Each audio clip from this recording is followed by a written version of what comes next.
Alors, si je comprends bien, vous avez l'intention de quitter votre travail. Pourquoi? C'est-à-dire, je travaille dans une pizzeria et ma patronne, c'est une vraie sadique. Vous vous rendez compte? Elle m'oblige à faire des pizzas et je peux pas les manger. Vous cherchez dans quoi, monsieur Kirby? C'est-à-dire, j'adore la bande dessinée et surtout les comics. Alors je me disais que peut-être.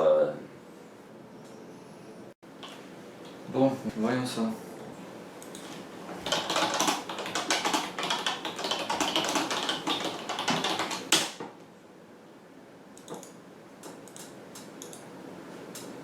J'ai deux trucs à vous proposer. Soit vous répondez à cette annonce, cherche vendeur dans une boutique de BD.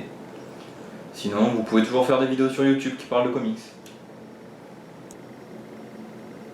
Hein? Vous pouvez répéter s'il vous plaît?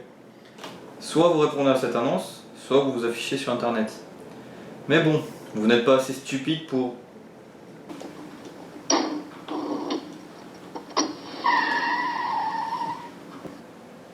Je déteste ce métier.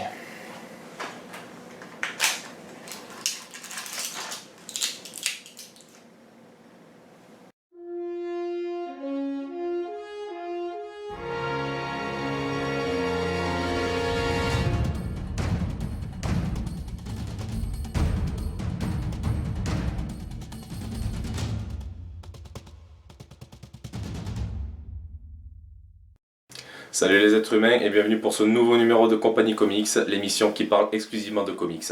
Et pour cette première, on va parler d'un comics qui a du mordant, un comics culte pour toute une génération, The Walking Dead. The Walking Dead est un comics créé par Robert Kirkman et Tony Moore, dessiné dans un premier temps par ce dernier, puis repris au dessin par Charlie Adler.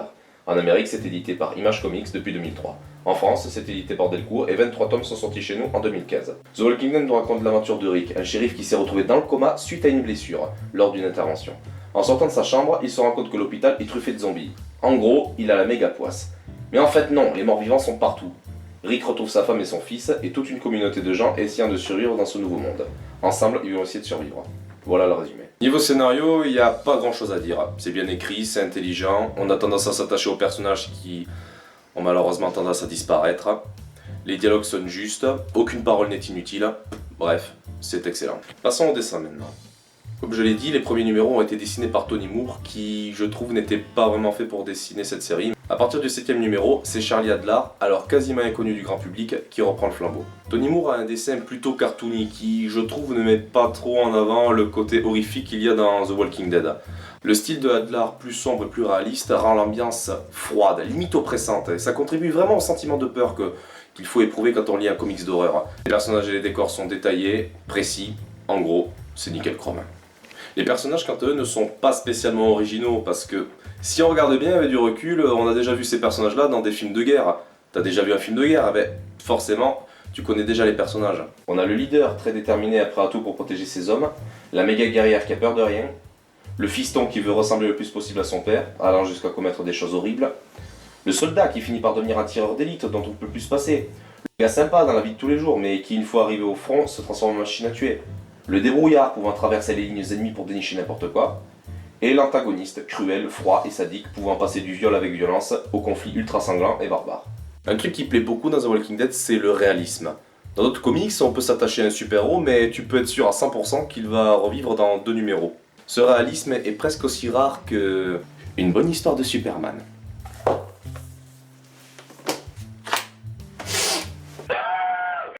Ce comics a eu un tel succès, il n'y a qu'à voir le nombre de produits dérivés qu'il y a eu dessus. Des figurines, des t-shirts, des jeux vidéo et même des godemichés. Non, je déconne. Et là, je sais ce que vous vous dites. Vous vous dites que je n'ai parlé que du comics depuis tout à l'heure et que je n'ai même pas évoqué la série télé. Ah ben je vais le faire. Dans l'ensemble, la série est plutôt bien foutue, plutôt pas mal. Mais un poil chiante et gentille comparé à la version de papier. Je sais pas moi, de demander à ce monsieur. Pour illustrer mes propos, je suis désolé, mais je vais devoir spoiler en comparant 2 scènes. Une scène qui se trouve dans la série et une scène qu'il y a dans le comics.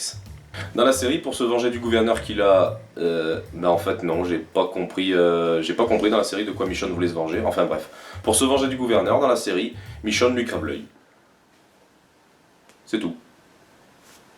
Alors que dans le comics, pour se venger du gouverneur qui l'a torturé et violé, attention... Elle lui perce la clavicule avec une perceuse électrique, elle lui retire les ongles avec une pince, elle lui coupe le bras droit avec son katana qu'elle cautérise ensuite avec un chalumeau, elle lui enfonce une cuillère dans le postérieur, et pour finir en beauté, elle lui retire un œil avec cette même cuillère. Et tout ça en s'assurant qu'il reste vivant. Oh, et j'oubliais, elle lui cloue aussi sa bite Peggy 18. sur une planche en bois. Si vous étiez en train de manger, en train de regarder cette vidéo, je suis désolé. Et maintenant, j'aimerais poser une question à tous les fans de Walking Dead. Dans Walking Dead, qui sont les méchants? Dans le comics, les morts-vivants servent plus comme prétexte à l'histoire. On peut pas vraiment dire que ce sont les méchants. Alors, qui est le méchant? Qui est l'antagoniste principal? Le gouverneur, qui ne reste quoi? 3 tomes? Negan, qui reste pas beaucoup plus longtemps? Moi, je pense sincèrement que s'il y avait un personnage qu'on devrait qualifier de méchant, ce serait Rick. On se calme, je vais m'expliquer. Pour survivre et protéger les siens, Rick va être amené à prendre des décisions et faire des choix. Parfois mauvais, n'hésitant pas à tuer ou à faire des choses encore pires. Partout où sont passés Rick et son groupe, des gens sont morts, des guerres ont éclaté. Moi je vous le dis, ce mec, c'est le cancer. Il arrive et c'est déjà la merde. Et d'ailleurs, le titre The Walking Dead, ça ferait pas plutôt référence aux survivants? Ils doivent rester sur leur garde en permanence, n'ont plus aucune vie sociale et sont obligés de tuer. Et d'ailleurs, Rick le dit à un moment, nous sommes les morts vivants.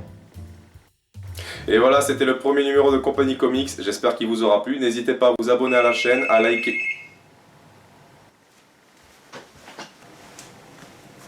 Oui? Florian, espèce de limace, dépêche-toi de descendre. Les pizzas, elles vont pas se faire toutes seules. Merde.